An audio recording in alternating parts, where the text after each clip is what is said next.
అన్న 10 రూపాయలే, 10 రూపాయల నా గోంగూర. అయ్యో 5 రూపాయల. ఈ రైతు బతుకు తెలుసా అనే? ఈ రైతు పత్తి బండి ఇచ్చినా, మిర్చి బండి ఇచ్చినా, చెనక్కాయ బండి ఇచ్చినా, ఏం బండి ఇచ్చినా ఏం ఫలితం ఉంది రైతు కాడ? అరే రైతు బాధ తెలుసానే అన్న? ఇది ఒకటి తెలుసా? రైతు బాధ తెలుసా?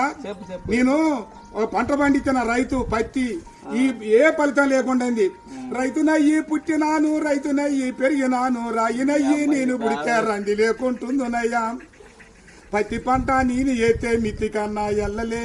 ఏం బతుకు ఏం బతుకు ఈ రైతు బతుకు చూడరా, ఏం బతుకు ఏం బతుకు. అరే మిర్చి పంట నేను ఏతే ఖర్చులన్నా బూడలే. ఏం బతుకు ఏం బతుకు ఈ రైతు బతుకు, ఈ బతుకు నేను బతుకాను. పల్లెరుగా ఎల్లో పలుగురాల చేను కాడ పాములు తెల్లల్లా తిరిగి, ఎద్దులాగా ఎద్దు నాగి, వానగుంటల నీళ్లు దాగి, ముళ్ళ కంచాలెక్కి దూకితే గడ్డి మోపే గొంగడాయే పెంటగడ్డే పక్కల ఎత్తుని అమ్మ బతుకు.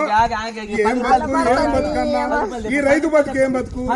అయ్యా 5 రూపాయలకు అడుగుతాను. 6 నెలల బట్టి సాదుకొని నీ ఇంటికి వచ్చి బండి 5 రూపాయల కోసం అడుగుతావు. ఈ రైతు బతుకు ఎక్కడైనా చూసుకోలేవా? అయ్యయ్యో. Download ShareChat.